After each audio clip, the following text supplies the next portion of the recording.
এই ভিডিওতে আমরা পিভট টেবিলের তিনটা হ্যাকস দেখব। প্রথমে আমরা জোন নেমটা রো ঘরে নিয়ে আসলাম, ভ্যালুর ঘরে আমরা নিয়ে যাব sales amount, cost of goods sold এবং হচ্ছে আমার নেট প্রফিট। এখন খেয়াল করে দেখেন এখানে যে রো লেভেল, এখানে আমি নামটা চেঞ্জ করে লিখলাম হচ্ছে আমার ডিপার্টমেন্ট। এখন যদি আমি এইখান থেকে রো থেকে যদি আমি ডিপার্টমেন্টটাকে ফেলে দিয়ে জোন নেম নিয়ে আসি, এখানে কিন্তু আমার ডিপার্টমেন্টের নামটা কিন্তু চেঞ্জ হয়ে জোন নেম হয়নি। তার মানে আমাকে প্রতিবার কিন্তু এখানে চেঞ্জ করে দিতে হবে। যদি আমরা এরকম চেঞ্জ করতে না চাই, যদি এটা অটোমেটিক ভাবে চেঞ্জ করতে চাই, তাহলে আমরা যেটা করব সেটা হচ্ছে আমরা এই ডিজাইন থেকে রিপোর্ট লেআউট আমরা এটাকে টেবুলার ফর্মে করে দিব। টেবুলার ফর্মে করলে যেটা হবে সেটা হচ্ছে আপনি এখান থেকে যেই নামই সিলেক্ট করা না কেন, দেখেন এখানে জোন কোড চলে আসবে। আমি যদি এখান থেকে ডিভিশন সিলেক্ট করি, তাহলে দেখেন এখানে ডিভিশন চলে আসবে।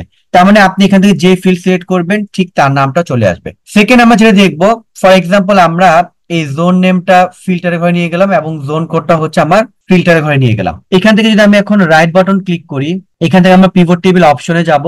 এখান থেকে একটা অপশন আছে রিপোর্ট ফিল্টার ফিল্ড পার কলাম, মানে আপনি প্রতি কলামে কয়টা করে হচ্ছে আমার ফিল্ড চান। এখানে যদি আমি এখন 1 করে দিই, এখন যদি ওকে দিই, দেখেন এখানে কিন্তু আমার এখন প্রত্যেকটা কলামে কিন্তু হচ্ছে আমার একটা করে হচ্ছে আমার ফিল্ড দেখাচ্ছে। 3 নাম্বার যেটা দেখবো সেটা হচ্ছে ফর এক্সাম্পল আমরা এখন ডিপার্টমেন্টের নামটা আমরা ডিভিশনের নিচে নিয়ে আসলাম। তার মানে দেখেন এখানে ডিভিশন এবং প্রত্যেকটা ডিপার্টমেন্ট আছে। এখন যদি আমি এখান থেকে সাব টোটাল দিই, এই যে এখানে sub total at the bottom, এখন দেখেন এখানে শুধুমাত্র সাম আসছে। এখন আপনি চাইলে এখানে মাল্টি অপশন কিন্তু আপনি সিলেক্ট করতে পারবেন। আমি এই সাব টোটাল যেটা এখানে ক্লিক করলে সিলেক্ট হবে, আমি রাইট বাটন ক্লিক করব। ক্লিক করে আমি চলে যাব হচ্ছে ফিল্ড সেটিংস। এখানে দেখেন আমার আছে কাস্টম। এখন আমি সাম কন্ট্রোল চেপে হচ্ছে আমি কাউন্টকে সিলেক্ট করলাম।